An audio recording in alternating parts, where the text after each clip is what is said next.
everybody, welcome back to our channel. I'm Mandy. And I'm Vanessa. And for those of you who are first-time viewers, this is Ubusha Bami Futi Milo, and we are proud team members of that crew.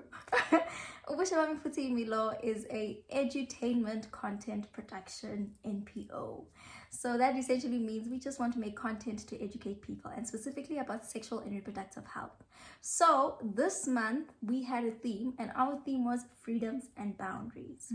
Yes, and you did a lot of work on the freedoms and boundaries, right? Yeah, and it was really exciting work. Yeah. We spoke to Ilona Tosca, Dr. Yes. Ilona Tosca Yes. from UCT, and she works specifically with adolescents and sexual and reproductive health issues with adolescents and HIV. So Yes. it was really exciting work. She's currently actually on research actively in the field, collecting data in the Eastern Cape. Lovely. And she's looking at a number of factors that might impact how transmission happens, and also how different young moms and young fathers respond to those kinds of issues around sexual reproductive health choices, as well as HIV transmission and prevention.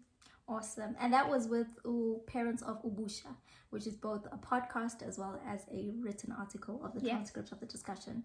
And it was very insightful, and I'm so glad we actually get experts to speak about this. 100%. But just to go back to also our topic with freedoms and boundaries, I think the one thing that stood out for me when she was talking about, you know, the freedoms and the boundaries, especially of young people, was the idea that adolescents and young people, you shouldn't see their ways as them trying to be troublemakers, 100%. but as curious beings. Yeah. And that was the one thing that stood out to me. And when you think of freedoms and boundaries, you think about the curiosity that we have to do our utmost, be all out there, try out everything. And I mean, our country, we are so privileged to literally have so much diversity and be allowed to express that. Yeah. So you have the freedom of religion, you have the freedom of speech, you have the freedom of, you have many opportunities to just have your own choice, as long as it doesn't infringe on the other person's rights. I love that as well. That was also one of the points that stood out completely to me. And the second one was also her recognizing and also bringing to our attention that there is such a thing as perfect knowledge. So there is this idea that when people make decisions that we agree with or don't agree with, or that we think are wrong,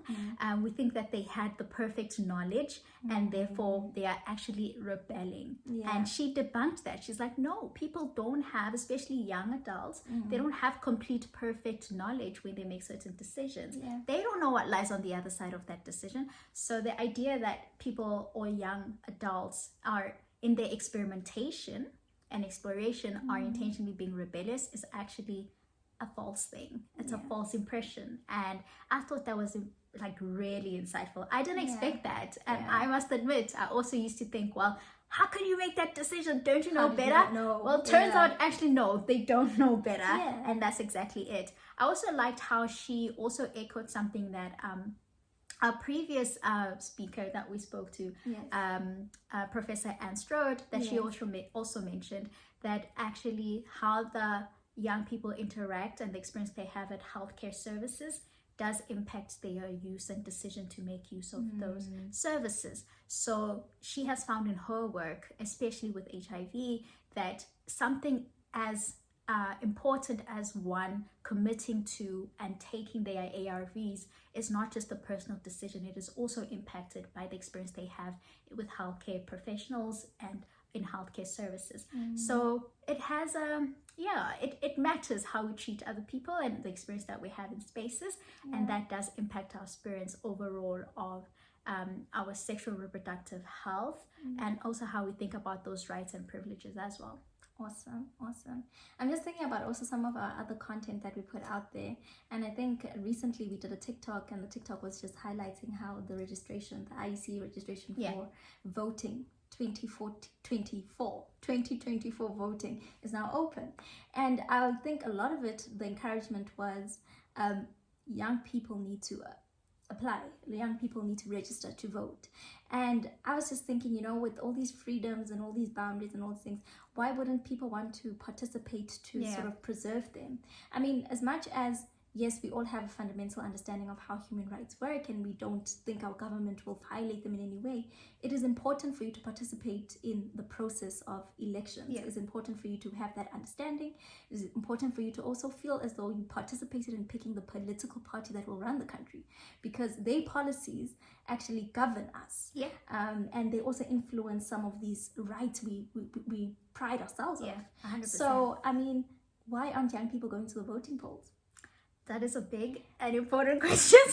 And the devotion of many areas of study, all the way from political science to sociology and you know, everyone asked that question. It's a big and pertinent question to ask. Why aren't people turning up to the voting stations? And I think part of it is that perhaps we don't yet fully grasp and understand that that wasn't a right that was always available. Yeah. And the same way it wasn't always available, it's a right that can also be taken away if we're not cautious and careful and active to uphold that right, so that we are able to access it whenever we need it, and we're always able to access it. Yeah. So like our theme for this month, freedoms and boundaries, it is very important to be able to exercise your rights and take full advantage of the freedoms that you've been given and the freedoms that you have. And those come with responsibilities. And those responsibilities set boundaries. They set boundaries for how we treat others. They set boundaries for what is lawful. They set boundaries for what we permit and don't permit those that govern us to do. And in order for us to be able to hold people accountable, we have to participate. Yeah, because I've heard a lot of people that the argument is always, what's the point of even voting? Because like, anyways, we know who's gonna win, or what's the point of even doing this? But I don't know how true this is, but in my understanding, it's you vote indirectly anyways. The majority of poll, or the analogy that was told to me, is that if South Africa has 5 people and 3 people go to vote, the 2 who didn't vote, literally your vote automatically gets divided evenly amongst those. So whether you voted or you didn't, you indirectly vote. Correct me if I'm wrong, I would love to be educated. But like literally, I was just thinking about it and I was like, but why wouldn't you take advantage of the moment to just participate? And I like what you said, that for every right there's a responsibility. So even with the freedoms that we have, we owe to ourselves to participate. 100%. We owe to ourselves to be present, and the responsibility is really just enjoying the freedom to its fullest. And part of enjoying it is even now participating in the voting experience. We don't work for IEC, we're not advocating for Just IEC. so by the way.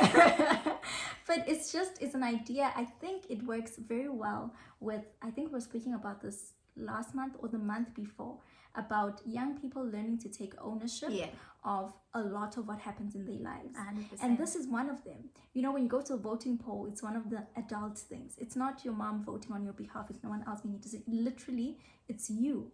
And you must learn to be an active participant of the society you live in. And I think by doing that, there is also a mind shift that happens for you. You then start to realize that, if we didn't vote for this political party, how would the outcome have been with some of the services that are delivered in my community? If we had maybe tried to advocate for another party, or if we had tried to, build up the community in a different way, it helps you feel like you're part of the bigger picture. And I think that's what young people want to do. You want to live in the community, but you don't want to be a part of the community. And you can't run away from that. Unfortunately. You can't. Yeah, unfortunately. With great power comes great responsibility, as Spider-Man's grandpa said. So I think also, part of it might also be, you might be on the other side of this thinking, well, Van and Mandy, I hear you guys, and I do want to participate. What can I do? How can I go about that? I feel unsure. What I know about the different political parties, I don't really see. But did you know that every political party has what they call a manifesto? And that tells you who they are. That's their identity. That tells you what their values are. That tells you what they stand for. All you have to do is a little Google search, go on their formal website, and voila, you can read and see what it is that they stand for. And you can decide from that whether or not you stand with them or stand against them. And if you're still dissatisfied with all the options that are freely available to you, then you can actually start your own movement. You can start a whole, literally, that is one of the freedoms you have in South Africa. You not only have the freedom to vote for a party you align with, you not only have the freedom of what we call the freedom of association, you are also allowed to start your own association. And that's a freedom that you need to take full advantage of. The other thing is, unfortunately, I know that many of us have claimed to found the fountain of wisdom, but very, very sketchy. Okay, you are not young forever. Yeah. So you might think, well, I don't really care. I'm not affected by what happens. Oh, you might not be affected now, but you definitely will be affected in the long run, Yes. right? So you Yes. have to kind of think long term here. Play the long game, as Donald Trump says. Quote to Donald. Wow. Okay. On that note, I think it's been a very productive month. And thank you for everyone who continuously supports us. Whether you watch our YouTube channels, you like our TikToks, or read our articles, or even watch Musa and Samge, or listen to Musa and Samge, the adventures, the teens. Please keep checking it out and keep supporting us. We really do appreciate your feedback and your interaction.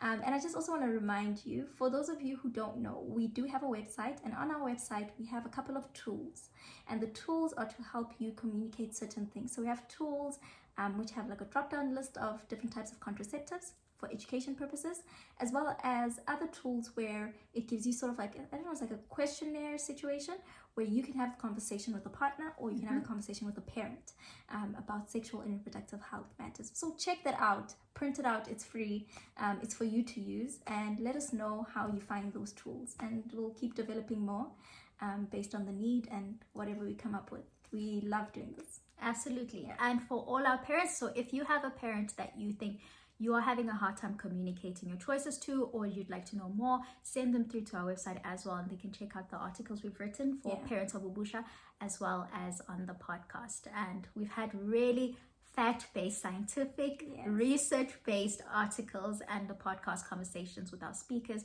who are well-renowned researchers in this particular area, so they can kind of nudge your parents in a particular direction, so to speak. Yeah. So I think that's it. We did very well. And under 15 minutes. Yay!